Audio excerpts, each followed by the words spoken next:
I'm on well water. Why do I need to test my water anyway? That's a good question. You know, when you're on well water, your water can vary dramatically depending upon what type of aquifer that you're on and where you are in the country. You know, in some parts of the country, the water is extremely hard, which means it has high levels of calcium and magnesium. Other parts of the country, the water is not so hard or even nearly soft.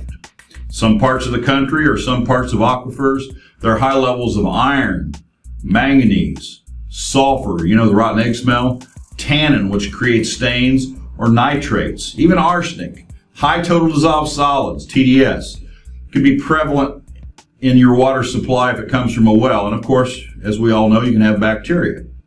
So we always suggest, if you have a well water, to have well water test.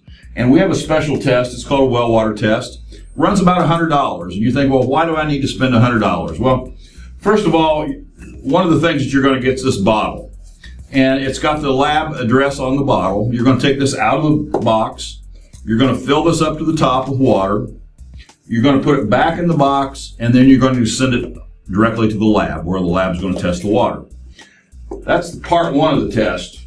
The second part is we're testing for sulfur, rotten egg smell. This is especially true if you've got smelly water. This is a sulfur stick. And what happens with this sulfur stick, very carefully, we're going to snap the ends of this off with a pair of needle nose pliers.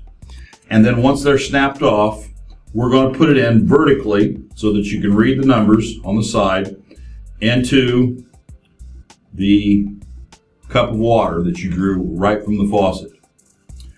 And you're going to let that sit about 10 minutes. And then you're going to be able to read what level of sulfur that you have there. Finally, the last two tests are for sulfur-reducing bacteria and iron-reducing bacteria. And you're going to put 2 samples of water. There's some pretty detailed instructions on how to do this, but you're going to fill each of these vials with water, and you're going to keep it at room temperature for about 8 days, and you're going to observe what you see. The water will change color after 8 days, and you'll see slime or bacteria actually growing in it. And so you'll need to monitor it for about 8 days. That should give you about the time that this test is done. The sample test from the lab should come back, and you should know what else is in your water. Here's the thing. How are you going to treat your water if you don't know exactly what's in it? It's kind of like going to the doctor and saying, hey doc, my leg hurts. Give me something for my leg.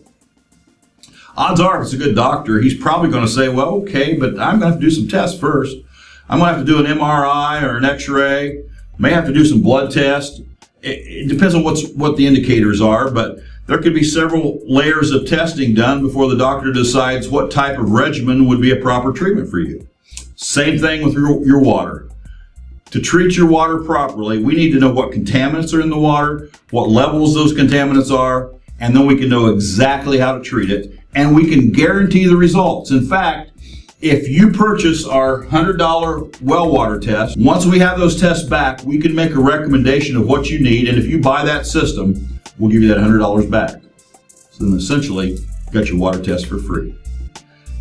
Don't discount the importance of a good water test. If you don't know exactly what's in the water, you're not going to be able to treat it. But once we can treat it, we can apply sound scientific principles and guarantee that we'll solve the problem. This is the Water Doctor, and you have my word on that.